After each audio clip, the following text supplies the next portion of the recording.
di bagian kiri itu ada file, edit, kode, view, plot, session, debug, profile, tools, help. Nah, ini adalah alat-alat untuk membantu kita, dalam nanti misalnya mau kalau seandainya nih kelihatan file, kita mau melakukan apa gitu ya, eee, ada open file, mau membuka file apa, lalu nanti new new filenya itu misalnya gini, new file adalah untuk membuka AirScript, dalam artian kebuka di bagian di sini. Coba di sini ya, nih. Ini bagian yang saya buka dari file, new file.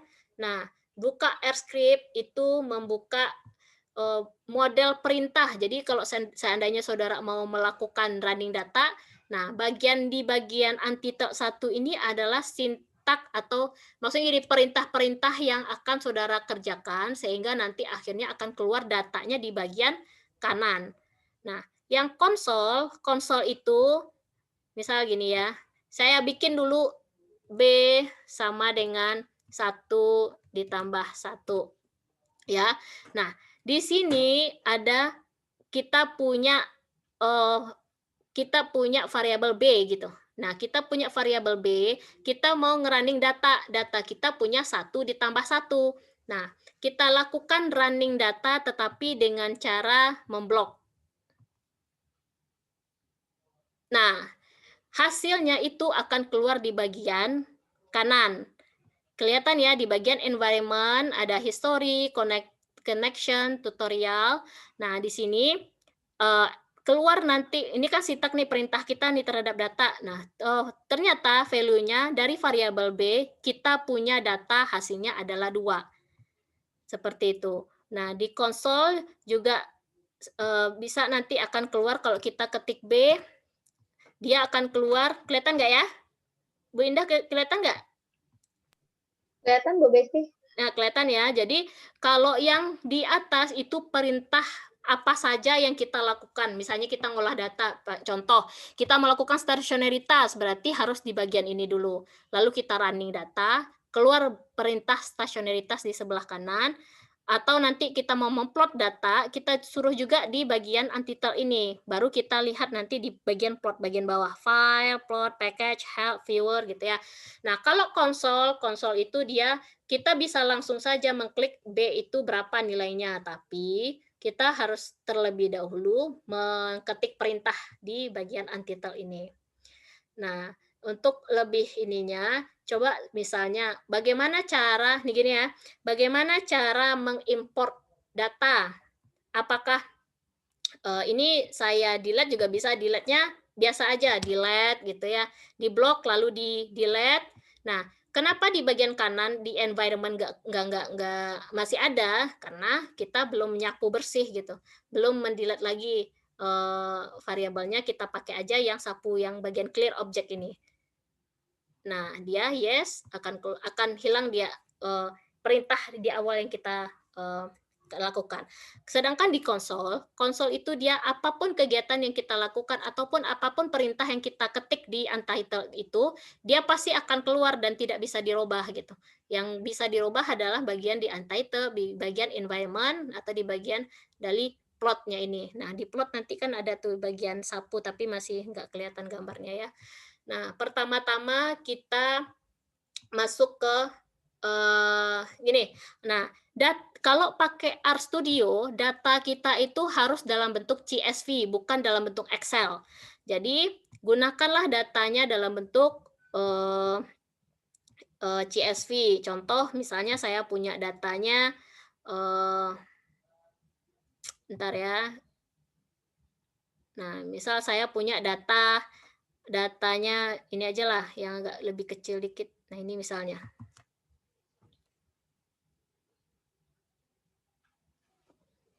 Maaf ya kalau loadingnya lama. Data CSV itu, gini ya, kalau Excel itu dia susah, kan kita harus men-set lagi R-nya, tetapi kalau data kita udah dalam bentuk, eee, CSV, itu mudah mengaplikasikannya nanti atau ngolah datanya nanti. Saya stop share dulu, saya Bentar ya.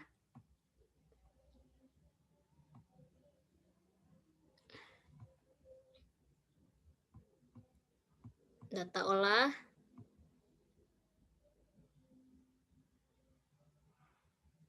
Nah, seandainya saya punya datanya ini, tapi gini ya, diperbaiki aja bentuk. Oh, keluar nggak Bu Indah datanya? Belum, Bu. Ini udah belum? Oh, belum ya? Sudah. Ini udah. Nah, ini kan datanya masih data Excel. Nah, kita ganti datanya atau kita save as. Ya, kita save as. Nah, kita ganti datanya itu dalam bentuk CSV. Jadi kalau saudara mau ngolah data pakai R, gantilah datanya itu dengan data CSV. Nah, ini contohnya ya. Jadi Microsoft Excel workbook-nya yang dalam bentuk Excel. Nah, kita ganti dalam bentuk CSV. Ini dia. Comma delimited. Nah, dalam bentuk CSV. Baru kita save. Nah, karena dia udah ada, ya tidak apa-apa, saya yes-kan aja. Nah, gitu ya. Nah, jadi data saudara itu semuanya harus dalam bentuk CSV.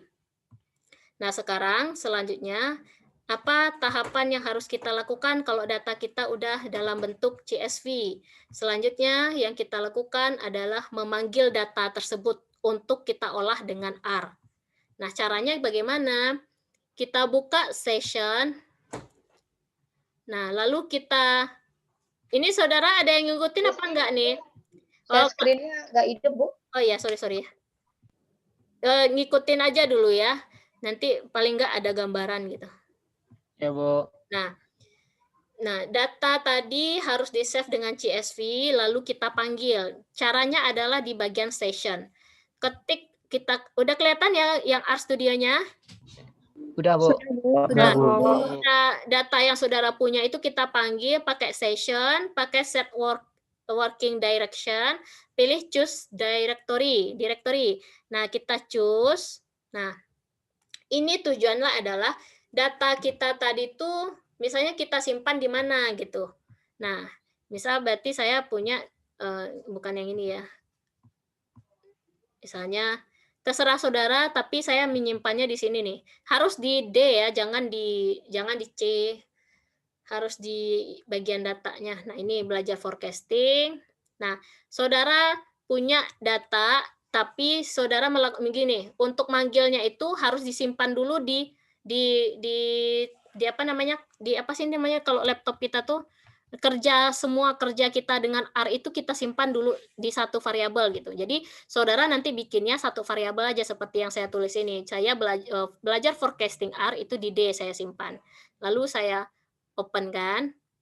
Nah, tertulis di bagian konsol itu penelitian basic COVID belajar forecasting R. Nah, ini adalah bagian maksudnya gini, ruang tempat kerja kita mengolah data semuanya gitu. Nah, di sini lalu selanjutnya apa? Sebelum kita melakukan panggilan data ya. Nah, kita jadi kalau panggilan data itu misal gini. Ini ya. Copy. Nah, ini di bagian bawah aja lah dulu. Nah, ini ya. Jadi kita punya read CSV. Ya, tadi kan kita punya data olah tuh. Data olah dalam bentuk CSV. Jadi kalau untuk mengetik sintak, nah, data X itu adalah penamaan variabel kita. Jadi misalnya kita punya variabel penamaan data kita tulis aja data X. Boleh saudara ganti apapun. Misalnya pakai data Y, data C gitu ya, terserah. Itu adalah penamaan tergantung dari kita. Nah, ini yang saya blok di sini adalah supaya untuk membentuk apa sih namanya variabel pemanggilan data yang menjadikan variabel kita itu ada di R. Nah, contoh data X itu adalah penamaan variabel. Nah, tanda apa kecil ada minus. Nah, itu bisa juga diganti dengan sama dengan. Tadi kan saya tulis B sama dengan 1 tambah 1 gitu ya. Nah, itu bisa kalau dalam programming itu bisa. Jadi bisa menggunakan sama dengan, bisa juga dengan kecil minus. Lalu kita tulis red titik CSV. Nah, itu bentuk bentuk apanya ya? Memang sudah di R itu memang sudah aturannya memang seperti itu gitu. Nah, lalu kita read CSV, lalu kita dalam kurung ya, data tik 2, data olah CSV, tanda kurung, tanda petik 2, koma sep sama dengan, tanda petik 2, tanda titik koma. Nah, ini tujuannya adalah supaya tidak ada pemisahan sama data.